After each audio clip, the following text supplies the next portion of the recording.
Hello, everybody, and welcome to This Week in Security. My name is Luca, your host, and this week we have a very special episode because today we're going to be talking with Jim Skidmore, current Vice President of the Solutions Group at Integra, focused specifically in security and cloud consulting with integration and managed services. Why are we doing that? Well, today we're going to be talking about the TikTok ban, unban, and then reban, and then pause the ban for the past couple of months and weeks, and what that means for our security and what that means, for the future of TikTok and our consumption habits, basically. Some stats for you to understand just how massive TikTok is that you've probably heard about before are that in TikTok has about 1.04 billion monthly active users worldwide. This is all from end of 2023, start of 2024 data. In the US, 170 million people use TikTok. TikTok's US revenue reached 16 billion in 2023. US adult users spend on average 53.8 minutes per day on TikTok, and in Q1 2024, TikTok was downloaded 137 million times. TikTok, the short-form social media and content-centered platform, is most likely going to be banned, maybe, from the United States consumers starting in 90 days, or by the time this video comes out, actually in around 70. Joining Afghanistan, Albania, India, Jordan, Kyrgyzstan, Nepal, Senegal, Somalia, and Uzbekistan. Other countries such as Britain, EU countries, and Australia have bans for government-related individuals as well. To give some context on this long story, this began in October 2019 when US politicians called for a national security probe into TikTok and other Chinese-owned apps. For the past 5 to 6 years, the situation has only escalated, as it was banned from government-affiliated devices. It was almost sanctioned by President Donald Trump in August 2020. There was a report by BuzzFeed from June 2022 that China-based ByteDance employees repeatedly accessed non-public information of TikTok users. Now, infamous congressional hearing of March 2023 happened, where legislators grilled TikTok CEO for 6 hours, and finally, culminating with the House of Representatives passing the TikTok ban or sell bill in March of 2024. Is what I would have said if the past 2 weeks or past month hadn't been an absolute rollercoaster as well. TikTok has tried multiple times to sue and challenge the ban before, but the Supreme Court has upheld it every time. This all looked to change due to the fact that during his presidential campaign, President Trump went back on his opinion of the TikTok ban and now currently says he wants to preserve it. And similarly, in his last days of office, President Joe Biden tried to extend the TikTok ban by 90 days in order to give him the firm time to sell itself to a US corporation. But the Supreme Court shut that down as well and held up the ban. Then President Trump gave an executive order to give TikTok 90 days to sell itself to a US corporation anyways. And that is currently in the situation we're at right now. So now we're gonna go actually into the Q&A and interview portion of the episode. Hope you all enjoy it and subscribe. Thank you for coming. Thank you for doing this little interview for me. Sure. If you want to, you can do a small little introduction of yourself so that people know your accreditation. You know what I'm saying? Sure. Yeah, I'm Jim Skidmore. I'm about 24 years into cybersecurity compliance and risk management now, working in both the private and public sectors.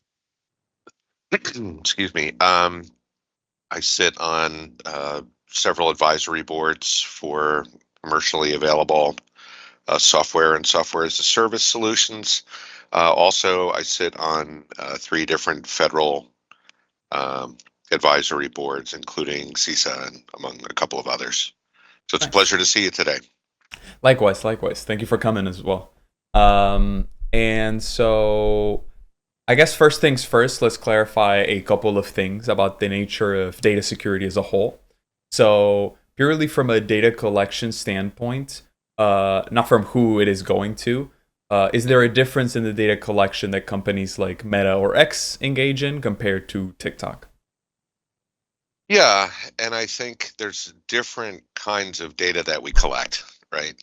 So the first one I'll go into, there's threat intelligence that we're all, seeking to collect. I've been in situations before where we were collecting the lion's share of IPv4 segments around the world, calling through there to see what, potential, botnets or other, nefarious activity were out there. And that's what we call collecting net flow. We're able to watch kind of where the net flow goes. Mm. And a while back, we were able to see, let's just say, an association between the nation state of .cn Mhm. and ByteDance, generally.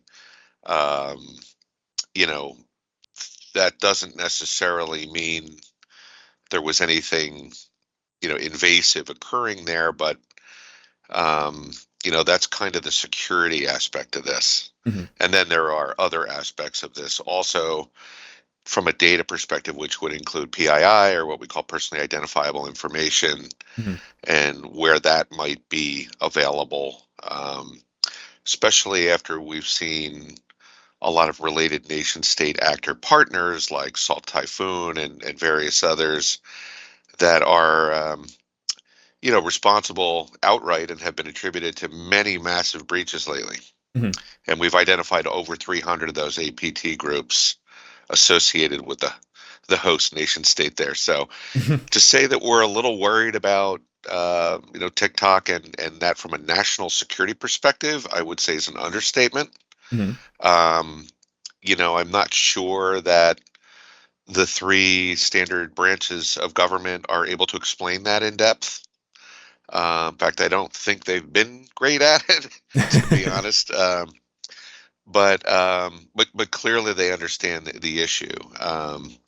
I think part of the challenge has been, there are 170 million users in the realm, and who wants to be the one that did something bad to TikTok when, Yeah. 18 to 32-year-olds are looking at the videos every day. So, Yeah. that's a lot of, I know that's a lot to digest, but there's a couple of different kinds of data I think in here that are relevant. Mhm. Yeah, makes sense. So, And no, it's a lot of information, but it's a lot of great information to set the same floor for everybody in the discussion, I think. Because coming back to that, to about the, the personal identifiable information and all of that, one of the concerns some politicians have really emphasized is the possible danger of China having an incredible amount of data on potential future like government officials in the younger generations. But a lot of people like, around my age group have, have pointed out like, hey, I don't have any political ambitions, and I don't really care for that information to be out there about me.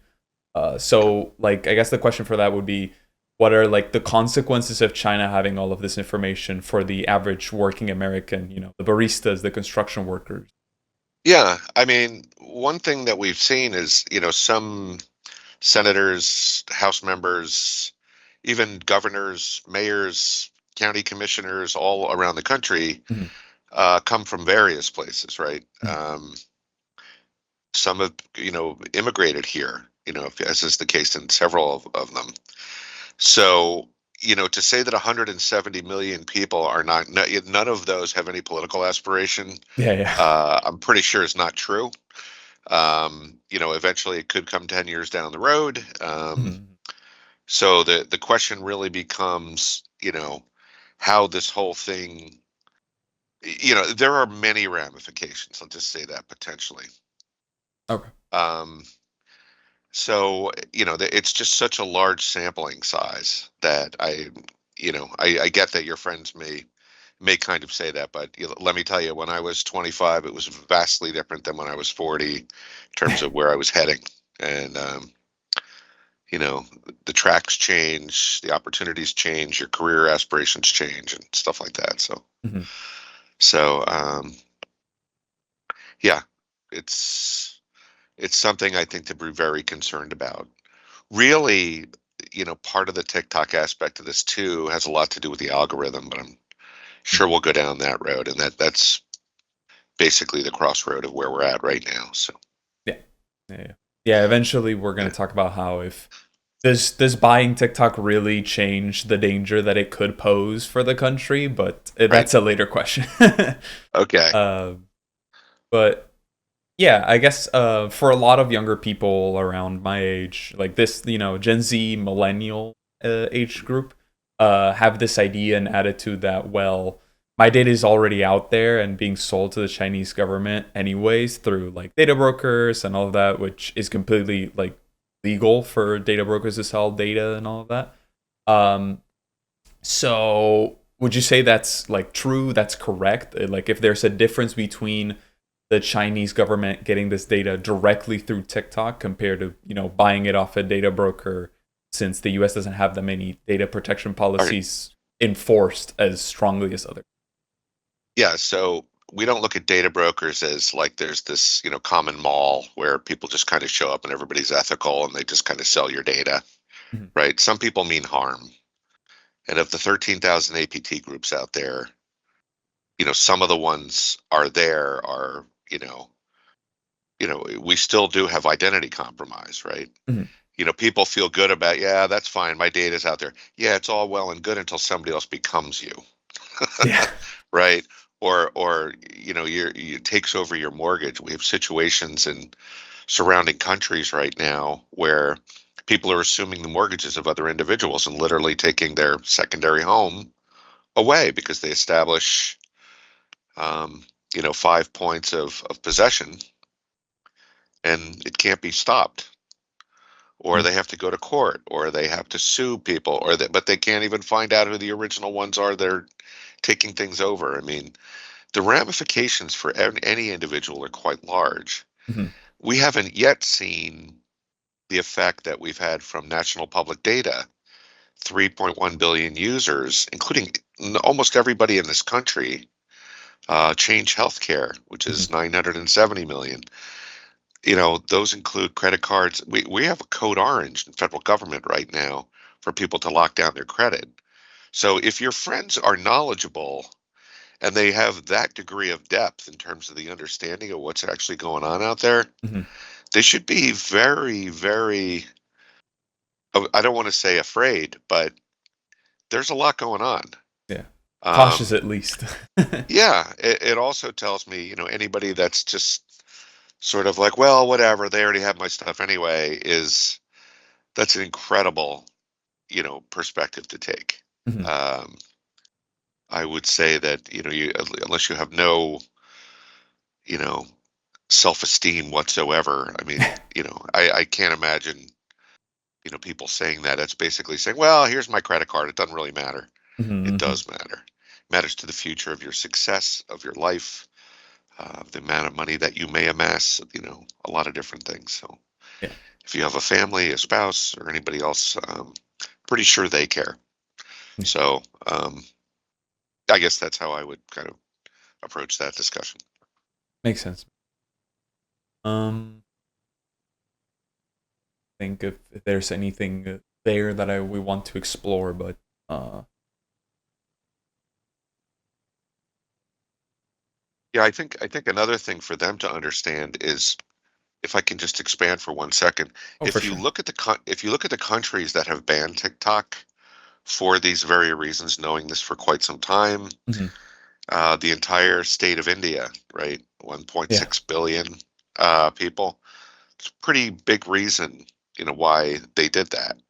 Nepal, Iran, Afghanistan, Syria, anybody that is, obviously they might be considered an adversary to the US too, but they're very concerned about what, excuse the expression, .cn could do to Mhm. their sovereignty. Jordan, Kyrgyzstan, Uzbekistan, China even has, I think an important question for these young people to ask themselves is, why has China banned TikTok in China? Yeah. Right? I mean, that's a pretty big question. So there is, kind of a parallel application that people can use in country, Mhm. but it is completely monitored and managed at a very tight leash. So Yeah, yeah. For context, yeah, it's like it's the same app in terms of aesthetic, but yeah. the algorithm is like toned way down, and it has a lot more educational content and a lot more news related content and all of that stuff instead of, I guess, like the dances, the memes, everything that we see on the rest of the world. Well, the geopolitical results, if you're looking at, some of I know the testing that's gone on, and some of the individual data acquisition by independent areas. They found that their search algorithm is 28% more misinformed than Google is. Hmm. And Google's very, all about advertising revenue and stuff like that. Yeah. Obviously some people use the DuckDuckGoes of the world, and other tools that are, hopefully bringing them not so much sponsored content. But the net is that, when your misinformation and disinformation results from an algorithm search are upwards of 40%, you know, people are actually proactively creating information so that, they will have a relevant impact on the constituents that use it. Hmm. Makes And sense. I think we have definitely seen that in the Middle East. We have seen that in perception of, different countries, different organizations in the Middle East. So, there's discussions right now in the new administration about, how we can kind of deal with some of that. Hmm. But the smear campaign on Israel, for example, was humongous. I mean, it was undeniably enormous. Hmm. And the same was true, in other political areas, COVID vaccines. I recently kind of wrote a white paper about some of these things, and it's, any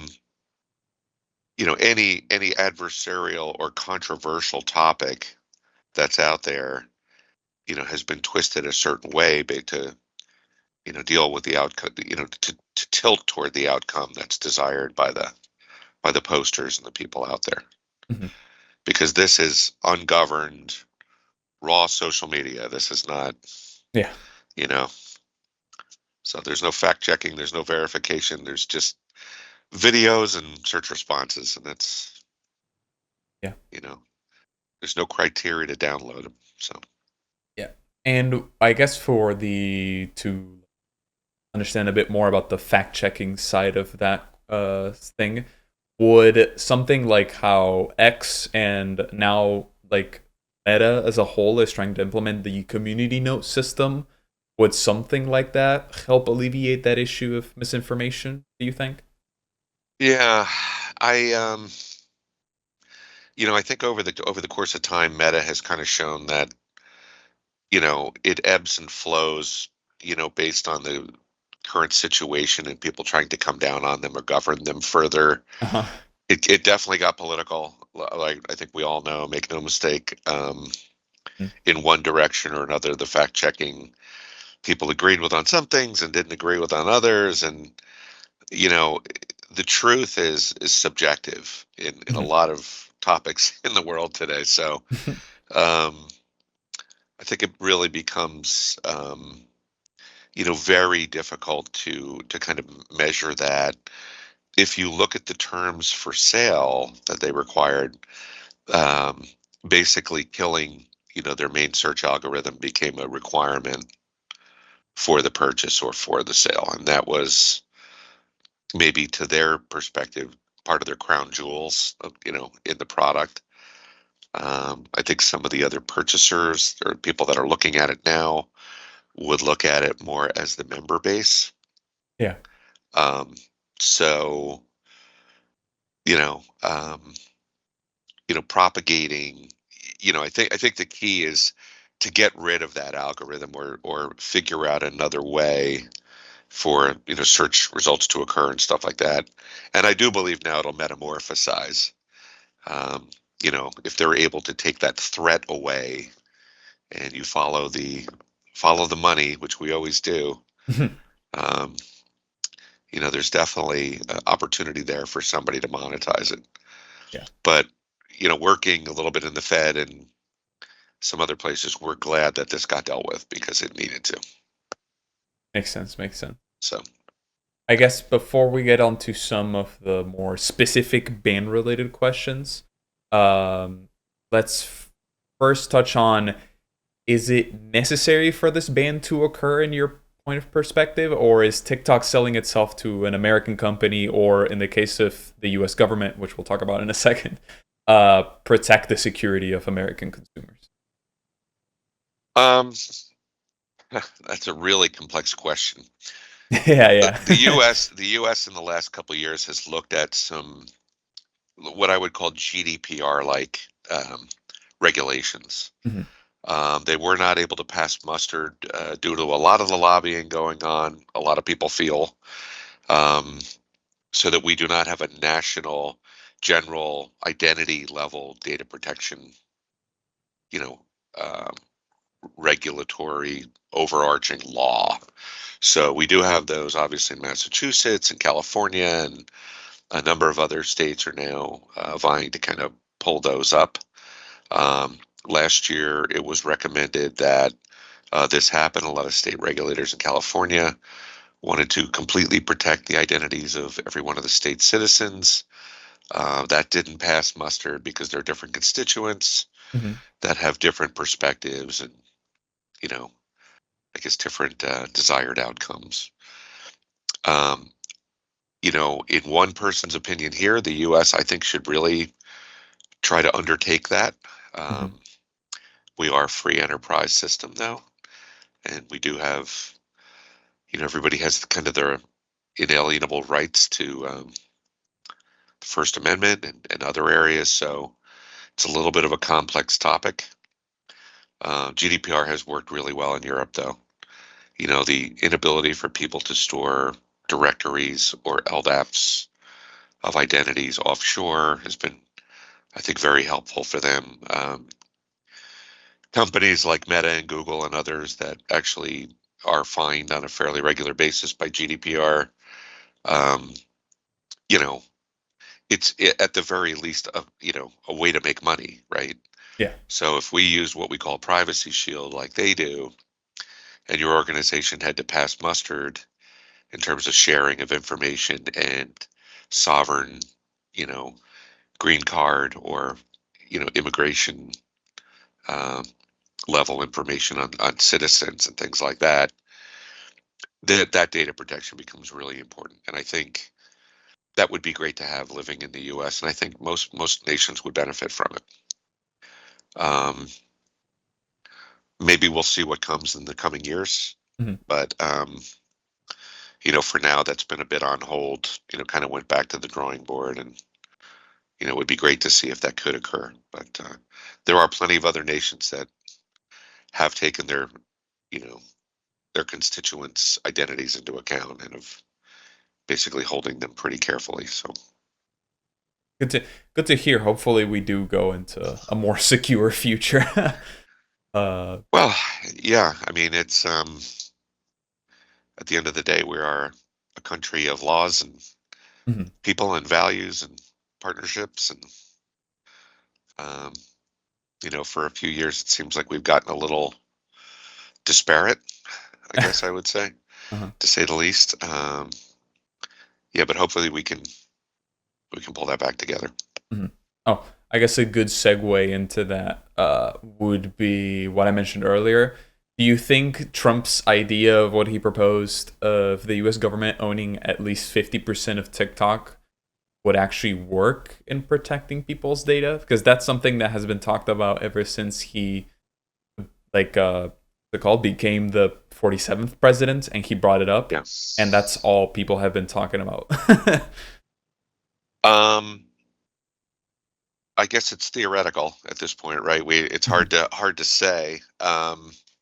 And I don't tend to use any one person's name. I look at it as an entire administration because there are Mhm, mhm. tens of thousands of people in it that are executing the strategy. Um, I think if done correctly, it could probably work well. I guess it depends on what your constituents are and what we call your desired outcome is. Mhm. Um, Usually a lot of people look for memberships and subscriptions and ways to generate revenue or income, which we as a federal government haven't done a very great job. If you look at some of our data, or, our biggest selling points from the Fed to our constituents and our citizens has really been, data.gov sites. And, we know they've lost a lot. Mhm. Um, I guess if managed carefully, it would be an interesting way to vet, you know, accurate vetted information Mhm. because I think we've all seen through the likes of Instagram and Facebook and Telegram and so many of the social tools around the world, like how inaccurate things have been. Yeah.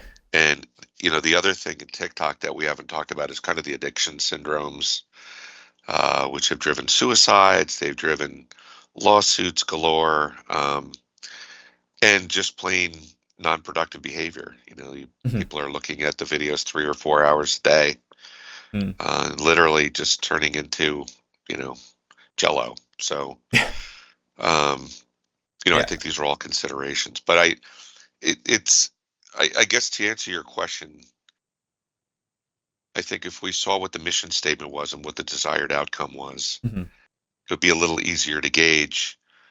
But younger people may or may not want to involve themselves with anything that's government related. I'm not really Makes sense. sure. I guess it's a little difficult to speculate, but We don't know enough you know, yet. It's just an yeah, idea, I guess.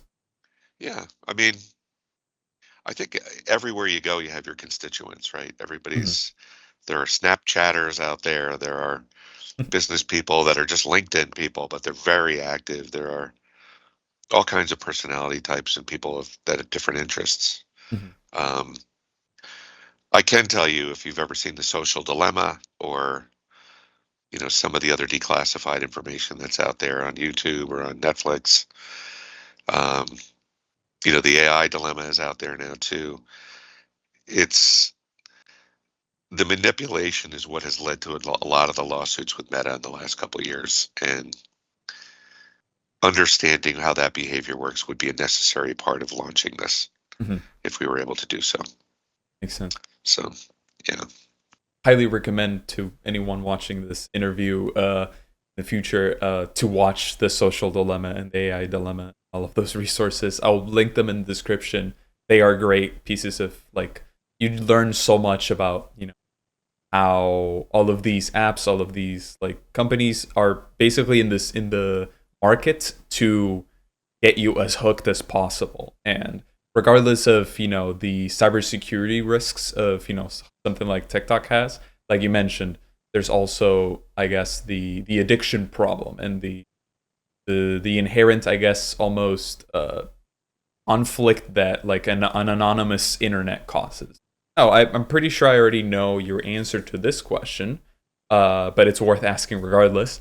Do you think a ban on government-related devices, which already kind of happened like in the yeah. past year, would have been enough in your opinion?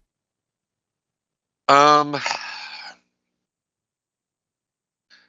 we talked about the different types of data, right? So, Yeah.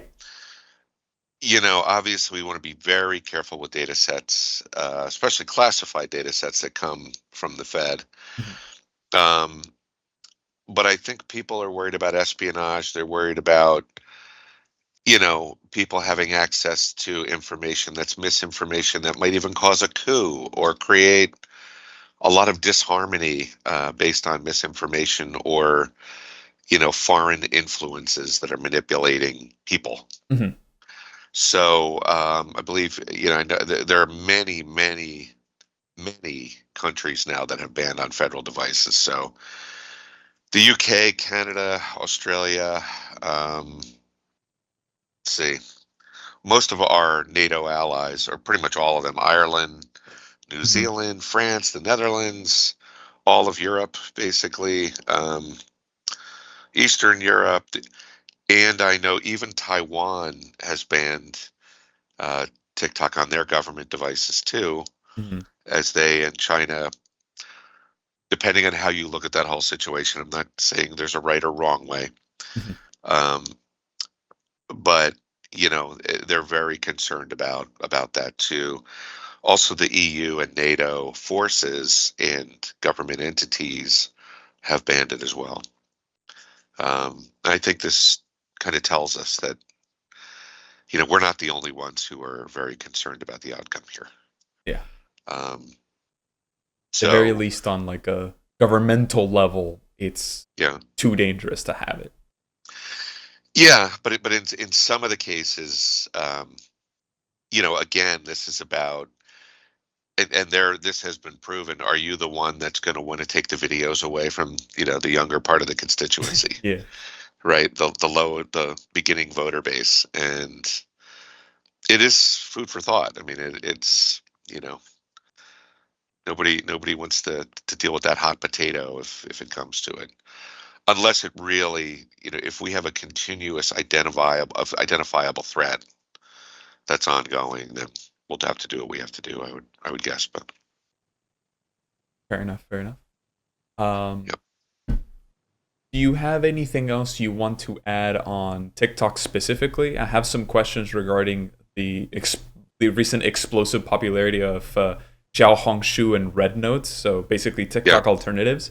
But before we move on to that, do you have any like things you want to add on the TikTok ban specifically? Um, no, I would encourage people to look at results from NewsGuard and from others to kind of verify Mhm. some of the information that we're talking about today. The misinformation and disinformation has been large. We're trying to protect our young people from misinformation right now, because what is happening is there's a large offshore effect on our citizens, Mhm. um, and it's really important, and we're seeing that reflection right now, right, in social media. You don't have to go far to see, people are angry about this, or they don't want that, or they're extra happy now, or they're really unhappy now, or they're whatever, because that chaos, especially during election cycles, is what our adversaries seek to create. Mhm. Chaos breeds discontinuity, which breeds uprising, which breeds instability, which creates strength for them. Yeah. And I think that's an important thing for people to remember. So, whatever the excuse me, whatever the outcome is, I think people really need to think about how that works. And I'm hoping that if anybody 18 to 32 or any teenagers or even middle schoolers happen to see this blog, I hope that they understand that there are far-reaching ramifications. And I know in the CISA community and a lot of the federal community and a lot of the public, think tanks and work groups, we're all taking kind of an ethical stance to band together, against the impact that things have on families, on our growing constituents out there. Mhm. Because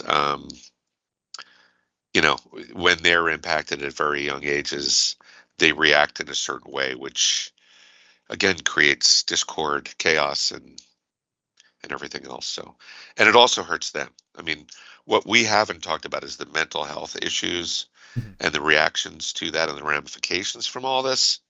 But that has been quite large, Yeah. and it's also been one of the reasons for the ban as well. So, Yeah. one of the concerns we found through the algorithm search and stuff like that is 18 to 32. I think it got up to 57% of people last year were using it as their primary news source in that demographic. That is a lot of people. Miss 18 to 32 was tens of millions were using TikTok as their primary news source. Mhm. And we know where the news is coming from. Yeah. Even others around the world, Al Jazeera, a lot of different places have had to struggle and fight for consistent rated kind of content reviews to ensure that everybody realized that, whether it's BBC or any of the news groups around the world, have a certain degree of integrity and stuff like that. One of the hardest things for me to see was that news viewership and how people were becoming affected by it, because Mhm. we happen to know of many different inaccurate stories, videos that are doctored, misinformation, disinformation, deep fakes that are occurring all the time in these vids, Mhm. um, just to really occupy people's minds and move their opinions in a certain direction. So it's Yeah. another issue. It's probably another overarching Yeah. And concern there. that issue probably will just get worse as AI gets better to make those deep fakes, to make all of that misinformation faster and more mass produced. It's a combination of both at the same time that is quite devastating. Yeah. Well, it's funny, for folks like ourselves who've been working with AI since, 2010, 2011. Mhm. Um, it's really more about marketing. Gen AI now, or generative AI, is really marketing content and, basic information and stuff like that. I think we're pretty good at discerning deepfakes at the cyber level, but it will continue to get worse. We also have quantum looming now, so that Yeah. people are, we're able to solve many more problems scientifically, but and mathematically, but the challenge we also have is we're seeing the quantum threat in the hands of the adversary now. Mhm. So it's going to be a very interesting couple of years. We have a new quantum encryption standard coming for 25 on out in the U.S. It's going to All these things crashing together are going to be interesting, to say Yeah. the least. Gonna be like a you know how they say like the internet was the fire of like this era of humanity. I think AI is gonna be the next and quantum all at the same time is gonna be the next step in humanity Yeah. for how we, I guess, engage on a social level as well. Yep. All right, so let's talk about TikTok alternatives. So, for those of you who don't know, the week that TikTok was banned, Xiao Hongshu or Red Note, which is an Instagram Pinterest kind of hybrid, made by a Chinese corporation, originally for Chinese people. Like the app is completely in Chinese in Mandarin. Uh, Basically blew up overnight. It became the number one downloaded app on both like the the Apple App Store and the Google Play Store. Uh, and a lot of people had that mentality that we mentioned before, where it was just like, well, it's my data. You're getting it anyways through data brokers, so I'm just gonna do it and use the app I want. Would you say this is like the proverbial jumping from the frying pan into the fire of data security? It's funny. I still cringe every time you talk about that. Well, they already have my data anyway. Yeah. I don't know, almost have a response to that. But what I can say is, people go into things with their eyes wide open. You know, Mhm. there are victims and there are criminals that, and miscreants that create these activities. Um, if you don't care and you're just going to jump right back in the fire again, you get you reap what you sow, right? So I can tell you the U.S. government is going to stand strong in any administration kind of against that. Mhm. If you don't care about that, then, go ahead. But, you know, we are a country that tends not to ban things in mass Mhm. because we believe in people's First Amendment rights, until they're trying to create, some sort of a really negative outcome. Yeah. Um, One of the other things that people may want to read that's relevant is a couple of years ago, the FBI declassified another video, which is available on YouTube, called Made in Beijing, Mhm. the Chinese 5-year plan. I think it came out in 22, I want to say.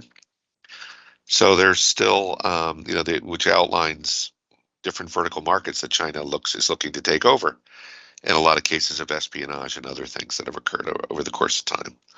I mean, I have Chinese friends. I'm not here to throw stones at anybody. I am just saying that it is information for folks to review that is vetted and provided by our law enforcement. Um, there are cases in there of genetically modified bioengineered things that are being compromised. There are patents that are being compromised and stolen. There are, obviously, we know about breaches and hacks and, basically, a lot of the eradication and exfiltration of data sets, even at our largest banks everywhere, has already occurred, and it continues to occur on a daily basis. So as these things are going through, you can get a pretty good feel for what's actually happening because they tell you, right? I mean, and a lot of people are not, sitting back. I mean, if we look at what the Tianfu Cup is, the hacking cup in China, you know, they don't lie about anything. They just say, here's what we're going to do. Mhm. The Tianfu Cup, for those that don't know, is about a hacking competition. The past couple of years, their targets are not sample applications. Their targets are Apple iOS, um, Exchange Server, Outlook, um, Windows 365, all standard US based technologies that, they're looking, and this is not a secret, you know, nobody's hiding. It's advertised out there all over the place. We've had some situations of some data leaks from some dissatisfied, partners there of theirs, um, that have hit, public sites in the last year or two, um, that people may want to look into too, because there's no secret about what's going on. Mhm. The only secret is that people that don't have the information or understand what's going on, is the problem. Yeah. So, Yeah, I was yeah, going to and say, most people don't. yeah, I feel like there's a lot of because before you told me this, I think when we talked about this uh last time when we talked and I gave you like a, a rundown of the questions and all of that. That was the first time I had heard of the competition for hacking 365 and all of that. And I'm someone who is interested in this and does research and like, I studied software engineering with cybersecurity. So I feel like there's a lack of, I guess, communication from, you know, You know, the security organizations or the government or the news right? media in general about it. Well, how can I make you aware of the the the Made in Beijing video Hmm. if you're watching TikTok news as your primary Yeah. news source? You know what I mean? I mean, what goes around comes around, and misinformation is at an all-time high. I mean, I don't even know what to say about it. Mhm. Again, it's just going to continue to morph and pivot and change our landscape. But our hope is that people will trust our country and the folks leading it at all times. Mhm. Because we see in the last couple of elections that that misinformation and the chaos that's been created and the anger and the emotion and the psychological aspects of it have been very negative. And I don't see that possibly changing anytime soon, as long as a lot of the external forces are at play here. Makes So, sense. yeah. Do you think Red Note will be banned as well, like TikTok is currently? Um, probably will be monitored pretty carefully. I think more carefully than we've monitored these applications in the past.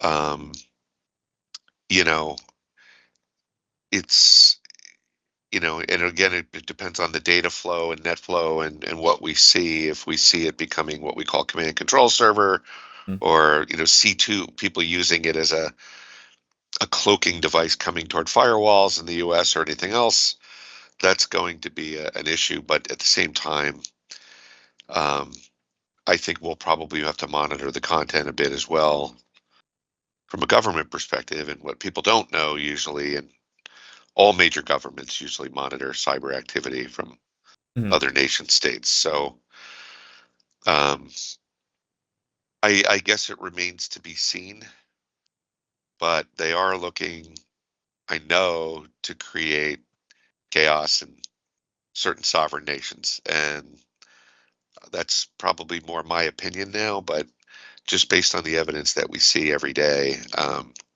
don't see that going away. Makes You sense. know, your competitor's weakness is your strength, right? So, Yeah.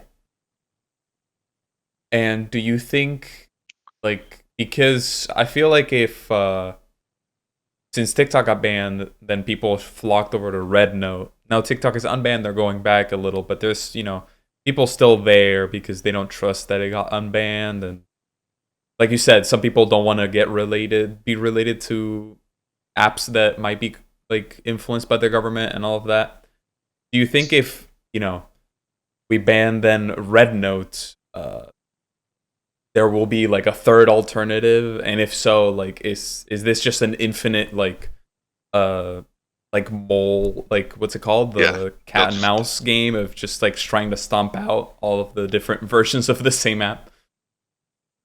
um, they tend to metamorphosize over time, right? I mean, if we look at the last 20 or 30 years, and even since the dawn of the internet, you know, we were on, you know, um, very worried about MySpace, and we were morphed and pivoted from different platform to different platform, and they continued to change. Um, I think as long as we're able to protect kind of the citizens of this sovereign nation, um, we'll probably allow them, to do whatever they're allowed. I mean, you saw in the case legally of what people were willing to hear at high courts and not with regard to this. Hmm. Um, but I do think if it's a national security issue, it's critical that you know we'll probably be able to address that on a governmental level as these come along. Um, I do see over the course of time probably more regulations along these lines to some degree. And I don't think it's going to be so much political, but we have a lot of people that we've created anger that have taken over cities, and on whatever political side we've seen fireworks and fire and Hmm. different actions of different types, and on every side pretty much. And I think that the goal of the government is to not to allow that to occur because from a national security perspective, Hmm. protecting our citizens. I know every administration is interested in doing so. Yeah. Um, it will be, I think, different over the course of time. I think you'll see new applications pop up. I do think things will be regulated. You may even see the stores start to get regulated in countries. So I know it's for Google, for Apple, for anybody else out there. Um, I've looked into what it takes to basically put your application in there, and it's pretty easy. Um, I know every year they get rid of over 350 apps that are not working or have maybe been verified as not great. Um, but they're not that difficult to get hold of and download. And Hmm. there are some pretty questionable ones, in my opinion, that are out there. So Yeah, fair enough. yeah, I do think regulation will have to change some of these things though, and become a driving force to a degree. Makes sense. So Well, is there anything else you'd like to say before we wrap up? no, I think there was a little bit of a message to you know Gen Z and Alpha and Beta, and people that are up and coming, that are really born in the technological aspects of our country and economy and everything else. um I hope people are reticent of the fact that this type of activity occurs, and why it occurs. um I feel like there's a lot of learning to do and a lot of knowledge transfer that we all need to do with each other in order to kind of protect each other. And that nobody's trying to. I had somebody come up to me who knows what I do for a living and say, I'm building my business with TikTok. How can you possibly blah blah, and I'm not doing anything. I just basically have participated in some commentary and stuff, questioning, some of the things we're talking about today. And the net is, nobody wants anybody to fail or to not succeed. So know that we're just trying, anything that occurs from a security compliance or risk management perspective is usually being done to protect your best interests. That's really what we all want to do together. Mhm. And a lot of the folks in cyber in our country, in North America, are banding together to kind of help each other. That's why even CISA provides free services for people and that can't get there from a cyber perspective, or maybe don't have the funding. Um, but it's on all of us, to keep our infrastructure safe, right? To keep your water supply safe, to keep our nuclear generators safe, to do a lot of different things that have been challenged in the last couple of years. Mhm. And I mean challenged, like things have been happening that people don't even hear about out there that are not good things. So please understand why people are looking at things the way that they are. Understand that we do have adversarial activity that goes on. I'm not going to point to anybody specifically, but I think we know who some of those adversaries are. Um, and understand that this is with everybody's best interest in mind. So, other than that, that's my only message.